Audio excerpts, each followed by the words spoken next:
అందరికీ నమస్తే అండి. Welcome back to our channel.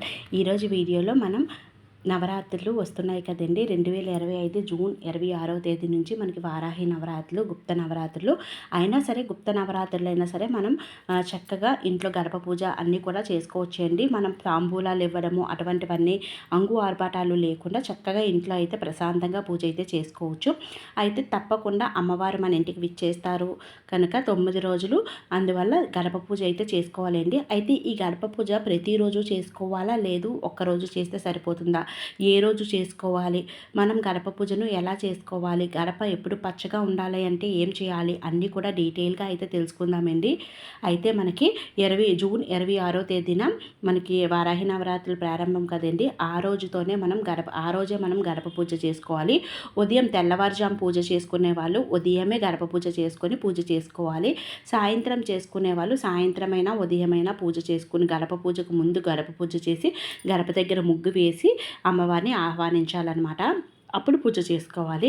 అయితే ఈ గడప పూజ మనకి ఖచ్చితంగా చేసుకోవాలండి. చిన్న ముగ్గు వేసి కొంచెం పసుపు కుంకాలు గడపకు పెట్టుకొని మనం ధూపాన్ని చూపించినా సరిపోతుంది ఖచ్చితంగా. కానీ గడప దగ్గర మాత్రం మనం ముగ్గు వేసి దీపారాధన అయితే చేసుకోవాలన్నమాట. ఇలా చేయడం వల్ల ఏంటి అంటే లక్ష్మీ అనుగ్రహం కలుగుతుంది. మన పెద్దలు పూర్వం నుంచి చెప్తున్నారు కదండి, గడప ఎప్పుడూ కూడా పచ్చగా పసుపు కుంకాలతో ఉండాలి. ఇలా ఉండడం వల్ల ఐశ్వర్యప్రదం. ఉదయాన్నే లేచి గడప ముందు చిన్న ముగ్గైనా వేసుకోవాలి అంటారు. అందువల్ల ఖచ్చితంగా ప్రతి ఒక్కరు కూడా ఇలా చిన్న ముగ్గైనా వేసి గడప పూజ అయితే చేసుకోండి. వీలు కాలేని వాళ్ళు సింపుల్గా అయినా చేసుకోవచ్చండి. అంటే పెద్ద పెద్ద ముగ్గులు కాకుండా చిన్న ముగ్గు పసుపు భుజించి కొంచెం పసుపు కుంకాలు పెట్టుకొని చిన్న ముగ్గు అయితే వేసుకొని పూలు పెట్టుకోవాలి. మనకి ద్వారలక్ష్మీదేవి అంటాం కదండి.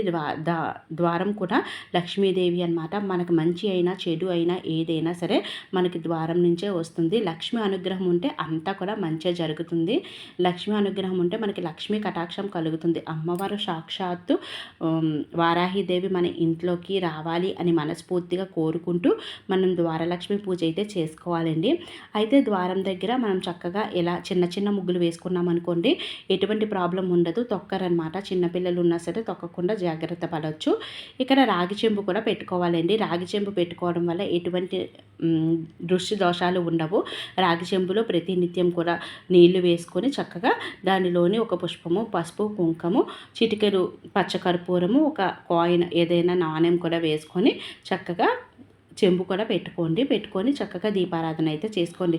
అయితే ఇక్కడ మీకు సందేహం రావచ్చు, ఒక దీపం పెట్టాలా 2 దీపాలు పెట్టాలంటే ఒక దీపం పెట్టినా పర్వాలేదండి. లేదు 2 దీపాలు పెడతాము అందంగా ఉంటుంది కదా అంటే 2 దీపాలు కూడా పెట్టుకోవాలి.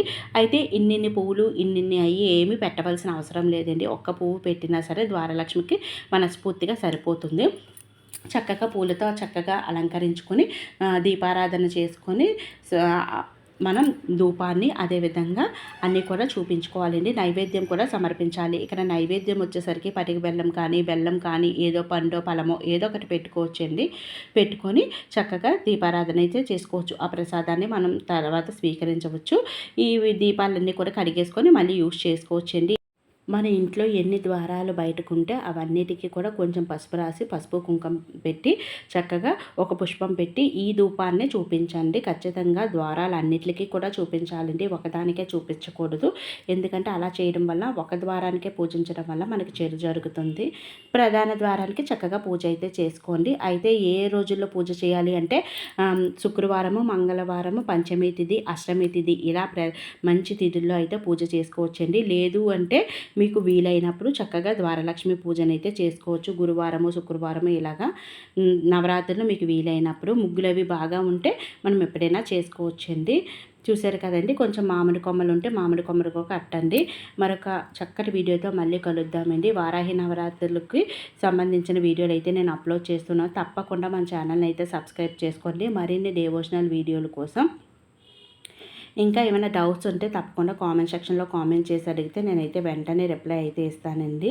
మరొక చక్కటి వీడియోతో మళ్ళీ కలుద్దాము. అమ్మవారికి మీ అందరూ పూజ చేసుకోవాలని మనస్ఫూర్తిగా కోరుకుంటున్నాను. శ్రీమాత్రే నమః.